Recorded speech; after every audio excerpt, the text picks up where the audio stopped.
Imagina que estás caminando tranquilamente por un paisaje rocoso. De repente notas algo en el suelo que llama tu atención. Al agacharte y recogerlo, te das cuenta de que tiene la forma de un hueso. Pero hay algo profundamente desconcertante en él, porque no presenta los tonos apagados que normalmente asociamos con los fósiles, sino que en lugar de eso despliega una gama de colores que cambian con la luz, como si se tratara de un pequeño fragmento de arco iris atrapado en la materia. A medida que lo giras entre tus manos, los colores parecen desplazarse, encenderse y apagarse dependiendo del ángulo en el que lo ves, generando una sensación extraña, casi como si ese objeto no estuviera del todo muerto, como si todavía conservara una especie de interacción con su entorno, lo cual resulta aún más impactante cuando consideras que esa cosa que estás sosteniendo perteneció a un organismo que vivió hace millones de años. Es en cierto sentido como si algo que debería de haberse descompuesto por completo con el paso del tiempo, algo destinado a desaparecer y convertirse en polvo, hubiera sido transformado en un vitral sólido, en una estructura capaz de manipular la luz de una manera que normalmente asociamos con materiales cuidadosamente elaborados, no con restos de vida antigua. Y es justo en ese punto donde surge cómo es posible que algo que alguna vez estuvo vivo, que atravesó un proceso de muerte, enterramiento y transformación biológica, termine convertido en una forma de materia que no solo conserva su estructura, sino que además interactúa con la luz de una manera tan dinámica. Esto no es exageración ni una rareza inventada. Estos objetos existen y tienen un nombre específico: fósiles o palizados. Y entender cómo se forma implica descomponer todo este tema desde su base fundamental, lo que nos obliga a detenernos un momentito y replantearnos algo que creíamos conocer muy bien, pero que rara vez analizamos con detalle. ¿Qué es realmente un fósil? Cuando escuchamos la palabra fósil, lo más común es que nuestra mente construya de inmediato la imagen de un esqueleto de un dinosaurio montado en un museo o de un hueso incrustado en roca. Pero esta representación, aunque no es incorrecta, es apenas una pequeña parte de lo que realmente abarca este concepto dentro de la geología y la paleontología. En términos más precisos, un fósil son los restos preservados, rastros o huellas de organismos que vivieron en el pasado. Se presentan en varias formas, cada una de las cuales proporciona información única sobre la vida antigua. Los fósiles corporales son los restos físicos de organismos como huesos, conchas o dientes. Los fósiles de traza son evidencia indirecta de la existencia de un organismo, como huellas, madrigueras o nidos. Los fósiles petrificados se crean cuando el material orgánico es reemplazado gradualmente por minerales, convirtiendo los restos del organismo en piedra. Y los fósiles ámbar son el resultado de organismos atrapados en la resina de los árboles que eventualmente se solidifica en el tiempo y preserva detalles finos. Habitualmente son insectos o pequeñas plantas. Esto implica que un fósil no necesariamente es el organismo en sí mismo, tal como existía, como estaba vivo, sino más bien una representación de su forma o de su actividad. Algo así como una captura física de un momento del pasado que logró resistir procesos que normalmente borrarían cualquier rastro de vida. De hecho, una manera bastante útil de entenderlo es imaginar que un fósil funciona como una especie de fotografía, pero no en el sentido moderno y digital al que estamos acostumbrados, sino como una fotografía material, tridimensional, que quedó registrada directamente en la roca bajo condiciones muy específicas que permitieron su conservación. Otra analogía que ayuda a imaginar esta idea es un molde. Si tomas un molde y haces un molde perfecto de él con yeso u otro material, el objeto original puede desaparecer por completo y aún así su forma seguirá existiendo gracias a este molde. De manera similar, en muchos fósiles lo que se conserva no es la materia original del organismo, sino su estructura replicada o rellenada por minerales. Ahora bien, hay un elemento que suele pasarse por alto, pero que es fundamental para poder dimensionar este fenómeno, y es el tiempo. Porque la formación de un fósil no ocurre ni en días, ni en años, ni siquiera en siglos, sino que es un proceso que en la mayoría de los casos toma de miles a millones de años, dependiendo de las condiciones del entorno, la rapidez con la que el organismo queda enterrado y la disponibilidad de minerales en el sistema. De hecho, en contextos excepcionales donde el enterramiento es rápido y las condiciones químicas son favorables, ciertos procesos de mineralización pueden comenzar relativamente pronto en términos geológicos, quizá en escala de cientos o miles de años. Pero para que un fósil esté completamente formado y estabilizado dentro de la roca, lo más común es que haya transcurrido millones de años, lo que convierte a cada fósil en una especie de archivo natural que ha atravesado una cantidad de tiempo difícil de dimensionar a escala humana. Y en todo ese tiempo, que es un proceso exageradamente lento, intervienen factores como presión, la química del entorno y sobre todo la interacción del organismo y los minerales presentes en el agua que circula a su alrededor. Es precisamente en este proceso donde ocurre algo clave.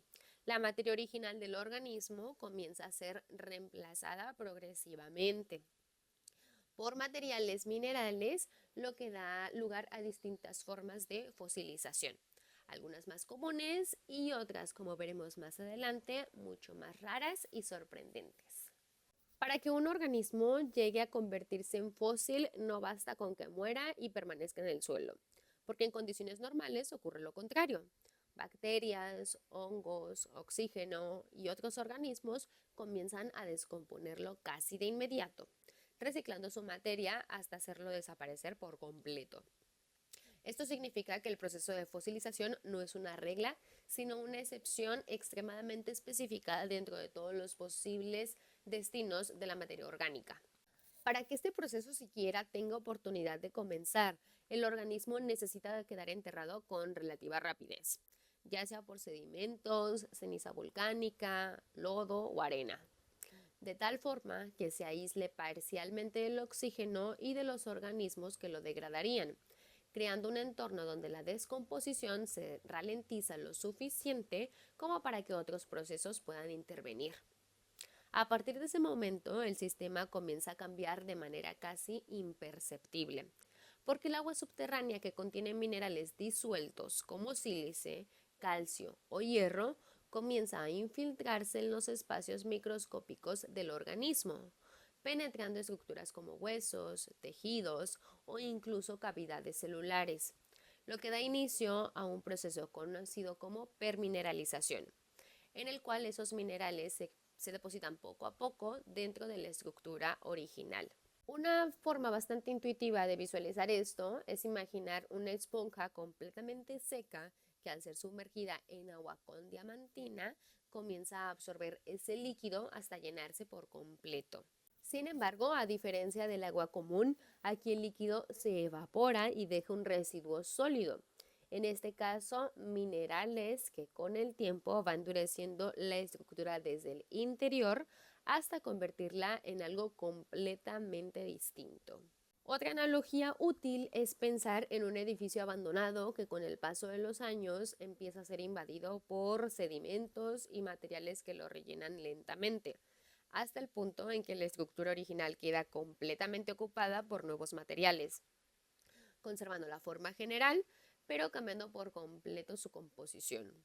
En muchos casos, este proceso no solo implica rellenar los espacios internos, sino también reemplazar progresivamente el material original del organismo, en lo que se conoce como reemplazo mineral, donde sustancias como la sílice pueden sustituir componentes biológicos y transformarlos en estructuras minerales estables, siendo el cuarzo uno de los resultados más comunes de este tipo de transformación. Aunque este proceso suele seguir patrones relativamente comunes, pequeñas variaciones en las condiciones como la composición del agua, la temperatura o la disponibilidad de ciertos minerales pueden cambiar completamente el resultado final. Y es justamente esas variaciones donde aparecen formas de fosilización mucho más raras y sorprendentes. En la mayoría de los casos, la sílice termina formando cuarzo, pero en ciertas condiciones muy específicas ocurre algo distinto, algo que transforma completamente la naturaleza del fósil y lo convierte en algo que no solo preserva la forma, sino que además interactúa con la luz de una manera inesperada. Y es justamente aquí donde entra el ópalo. Para entender qué hace tan especial a los fósiles opalizados, primero hay que detener qué es el ópalo. El ópalo es una forma de sílice, el mismo componente químico que encontramos en materiales mucho más comunes como el cuarzo, pero organizado de una manera completamente distinta. A diferencia del cuarzo, que posee una estructura cristalina ordenada donde los átomos están acomodados en patrones repetitivos y altamente estables, el ópalo no forma cristales en el sentido tradicional, sino que está compuesto por sílice hidratada. Esto significa que además de silicio y oxígeno, contiene moléculas de agua atrapadas en su estructura.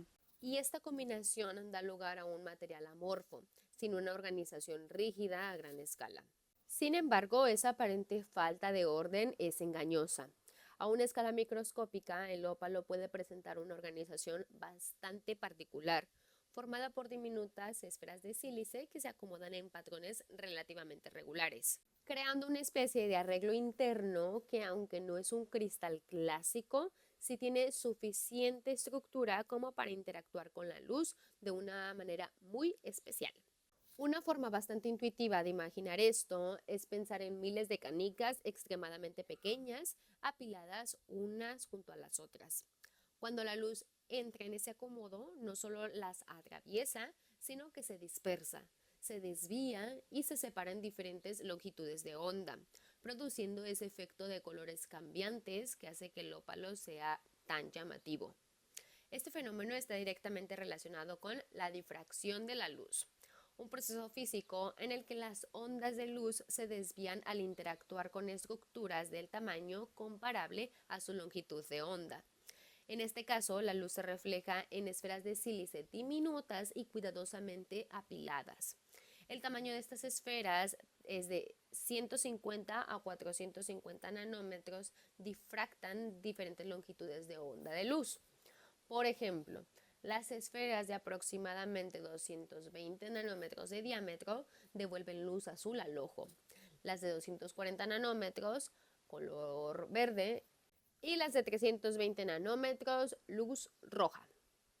Otra forma de visualizarlo es compararlo con la superficie de una burbuja de jabón o con el reflejo de un disco, donde los colores parecen cambiar conforme te mueves, con la diferencia de que en el ópalo este efecto no ocurre en una superficie delgada, sino en todo el volumen de la piedra, como si millones de pequeños prismas estuvieran distribuidos en su interior. Esta propiedad de difracción no aparece en cualquier tipo de sílice ni en cualquier condición, sino que requiere un proceso de formación específico donde estas microestructuras logran organizarse de una manera suficientemente uniforme, lo que convierte al ópalo en un material relativamente raro si lo comparamos con otras formas más comunes de sílice, como el cuarzo. Es precisamente esta rareza estructural la que abre la puerta a algo aún más inusual. Porque si este material puede formarse dentro de rocas bajo ciertas condiciones geológicas, entonces también existe la posibilidad de que en situaciones muy particulares este mismo proceso ocurra dentro de un organismo enterrado, reemplazando su estructura original no con un mineral opaco, sino con uno capaz de interactuar activamente con la luz. Y cuando esto sucede, el resultado deja de ser un fósil común y se convierte en algo completamente distinto. Si juntamos todo lo que hemos visto hasta ahora, es decir, el proceso de fosilización por un lado y la naturaleza particular del ópalo por el otro, llegamos a un punto donde ambas historias se cruzan, dando lugar a un fenómeno que aunque es raro, es completamente real, y es la formación de fósiles opalizados. En términos simples, un fósil opalizado es aquel en el que el material original del organismo ha sido reemplazado parcial o totalmente por ópalo, en lugar de minerales más comunes como el cuarzo. El mismo proceso de filtración y depósito de minerales ocurre, al igual que en la fosilización estándar, pero con una variación en la química y en las condiciones del entorno.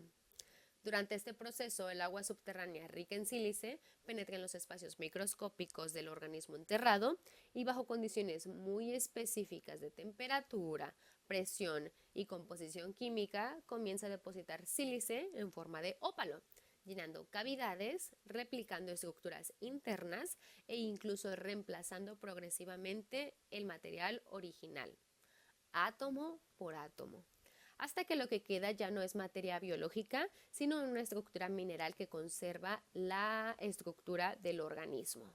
Una forma bastante clara de imaginar esto es imaginar en un molde extremadamente detallado de un ser vivo que en lugar de llenarse de un material opaco como yeso o cemento, se llena con una sustancia capaz de interactuar con la luz, como si ese molde no solo capturara la forma, sino que además la reimprimiera en un material dinámico, luminoso.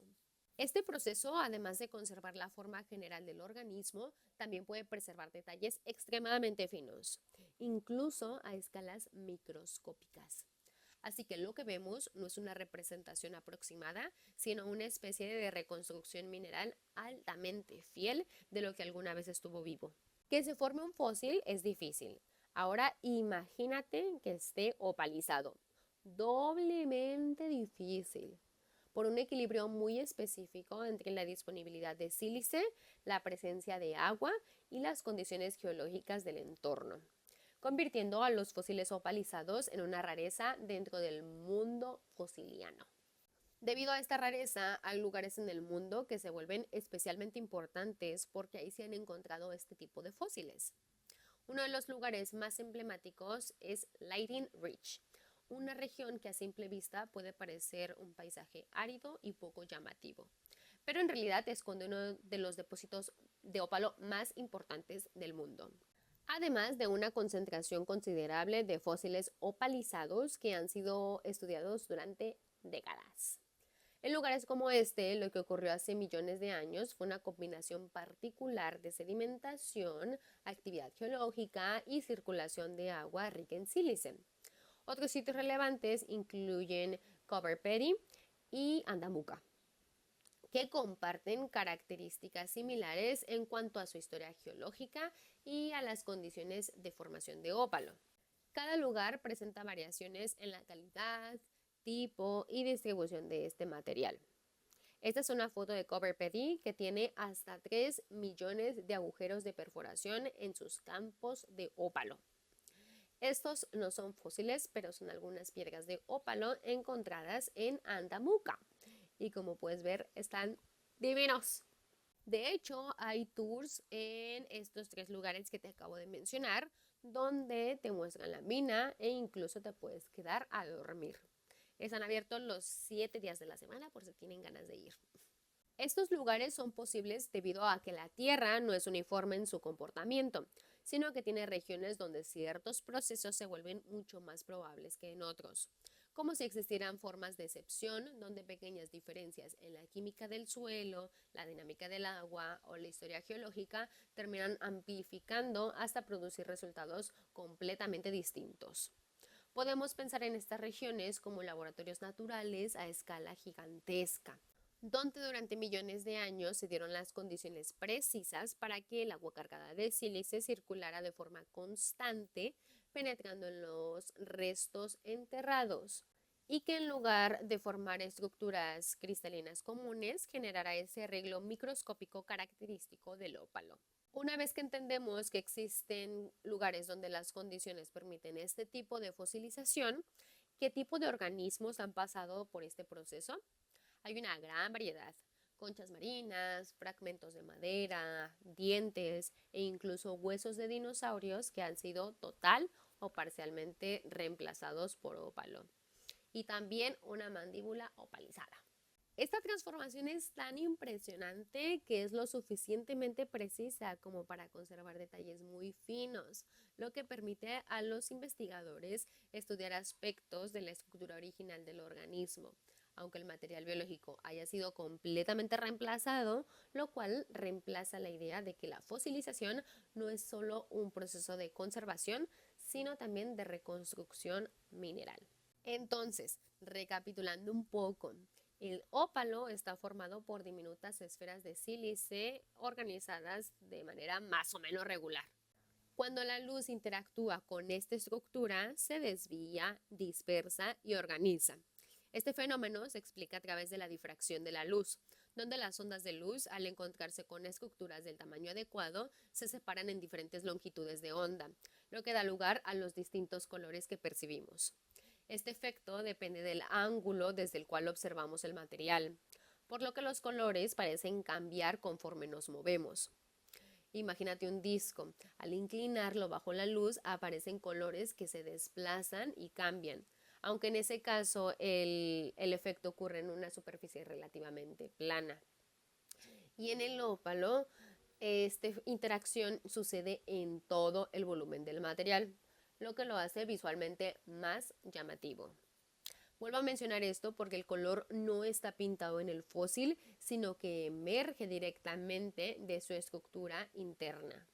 Después de recorrer todo este proceso, desde la muerte de un organismo hasta su transformación a lo largo de millones de años, lo que queda frente a nosotros no es simplemente una roca ni un objeto decorativo, sino el resultado de una serie de condiciones extremadamente específicas que lograron preservar la forma de algo que alguna vez estuvo vivo. La mayoría de los fósiles que conocemos funcionan como registros del pasado, estructuras que nos permiten reconstruir cómo eran los organismos, cómo vivían y en qué entornos existían, pero que en términos visuales suelen presentarse de manera uniforme, con colores apagados. Sin embargo, los fósiles opalizados rompen completamente con esta idea porque no solo conservan la forma, sino que la transforman en algo que sigue interactuando activamente con la luz, generando colores que cambian, que se desplazan y que dependen del punto de vista del observador, lo que añade una dimensión dinámica.